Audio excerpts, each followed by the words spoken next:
being here has given me lots of content. And I'm going to do a sort of story through life as to how life became the work as well. Or a large snowy slide. This is Stuart. No, it isn't. It's an aircraft. It's actually a Handley Page Mark III. And had it been flown by Stuart, it's not, it's just a stock image, it would have left from a base in northern Yorkshire, where 429 Squadron, the Bisons, departed from. They were obviously, well ahead of their time in that they took the Latin motto, nothing to chance. So they must have been risk management experts or something like that. It didn't work out for them any better than anybody else in Bomber Command. The attrition rate was exactly the same. And in fact, that young man was on his 11th mission, the plane exploded and other stuff happened. Great story. Would love to tell it to anybody that's interested. The way you get to it is you ask me why my wife's engagement ring has propeller blades embossed on the bottom of it. We'll leave that for a second. Actually, forever. You never have to know my personal biography at all. In this picture, you see Stuart seated in hospital. Unfortunately, that's, I think, the second, potentially the third admission. I'm not really sure. I took up my position on the 1st of December last year. He's in Vancouver. I'm originally from Vancouver. And I arrived, I think, about 3 days ahead of that. And he went into hospital about 4 days ahead of that. And I spent every weekend between the 1st of December and February flying to Vancouver. Our little network looked like this, if it was going to look like something. So that's me coming in from Calgary on WestJet, and then there's my brother coming in from Toronto now and again. And then years and years ago, about 12 years ago, Veterans Affairs Canada set the family up with a gardener. Fabulous guy. Became part of the family. He took on an awful lot of this. Then there were neighbors who did actually have lower jaws and faces and weren't named Wilson, and they helped. They were the Yens. And then there's a whole bunch of people from church. And then there's my mom at the center of it all. And again, it's the same admission. There was a bunch of postural hypotension that he gets bounced out and then actually fell down and took out an entire wall because he was hypovolemic. And there was a bunch of stuff. Almost everything that could possibly go wrong if you were an acute care quality and safety specialist went wrong. And I watched it happen, and it was one of those I'm supposed to be just taking notes now, right? No, it's happening while you're doing all this. The bigger point from all this is about this network coalesced. You're not going to be particularly surprised by any of that, are you, right? No, a bunch of people came together to help somebody who got hospitalized. He was 93 at the time. He was 92 at the time. Turned 93 last February. This is my personal version of what everybody knows to be true out there. This is our colleague in gerontology, Jana, using what is essentially a World Health Organization definition. I put this slide up mostly because I find it hard to get my head around the fact that they call them family caregivers when quite clearly there was gardeners and neighbors and other stuff that's got nothing to do with kin. And there's some other sort of politics in the background as well. But I did this. This happened pretty much as I started my job here. And I started thinking while I was doing it, this is incredibly difficult. Not just because I don't know how to navigate the system and all the other stuff that we would think of as healthcare researchers, but really hard to coordinate across time zones and what is going on, and we're on admission number 5 now and that sort of stuff. The people that do this work are legion, and if you use the 2009 numbers from Hollander, their labor is worth imputed value about $26 billion a year. This is Janet Fast up at the U of A. She says that it's probably more like $66 billion a year. And her number just up here above the red circle, for every hour that somebody spends, an elder spends in formal care, 10 hours of informal care, of family care are devoted. Just to give you a sort of scale of, when I'm thinking these thoughts on the WestJet flight home, I'm not alone, and there's a lot of people putting an awful lot of time in. So I put an application together to the AgeWell NCE. I don't know if anybody knows AgeWell. Tech plus aging.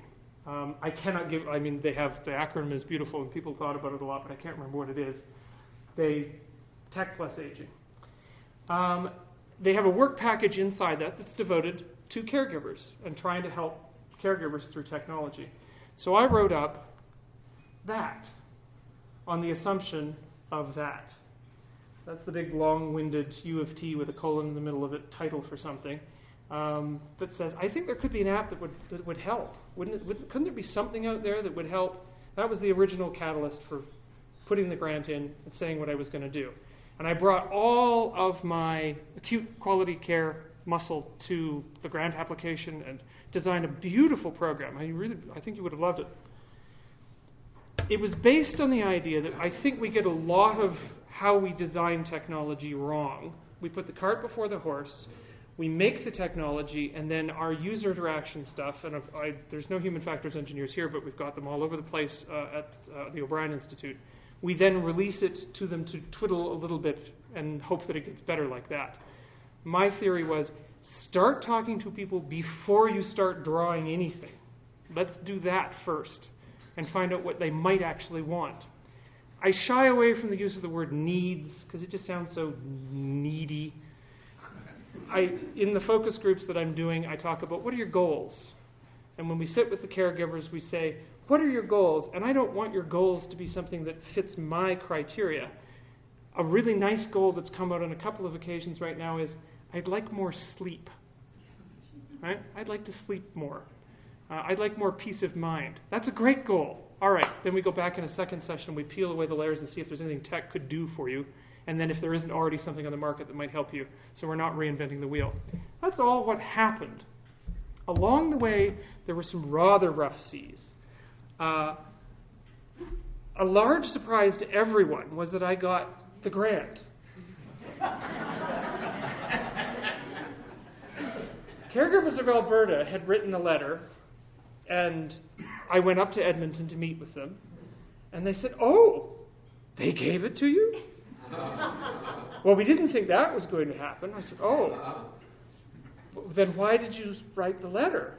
And they said, well, we would be very happy to give your details in an email to our entire list, as we do for the hundreds of other research projects that we receive requests from, and that will be it, if you proceed as you have programmed it. Or you can sit with us, redo your methods so that they might actually work, and then we'll actively help you recruit.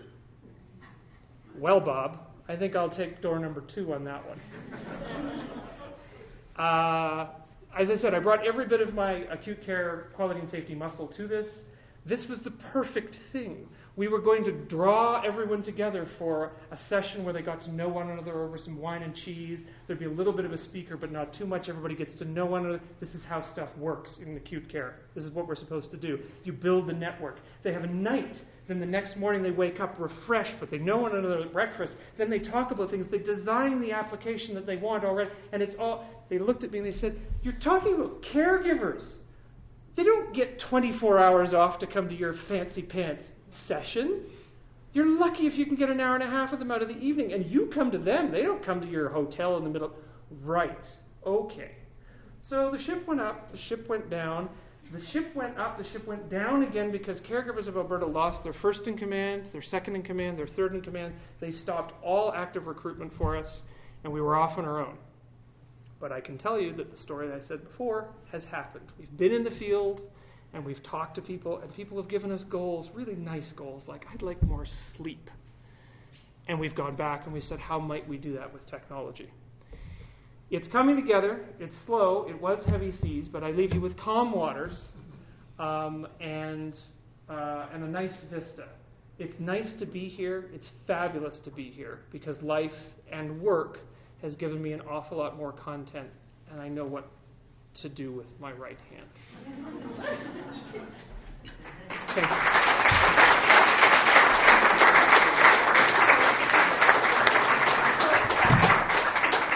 That was excellent. Thank you, Myles, and it's nice to have you here as well.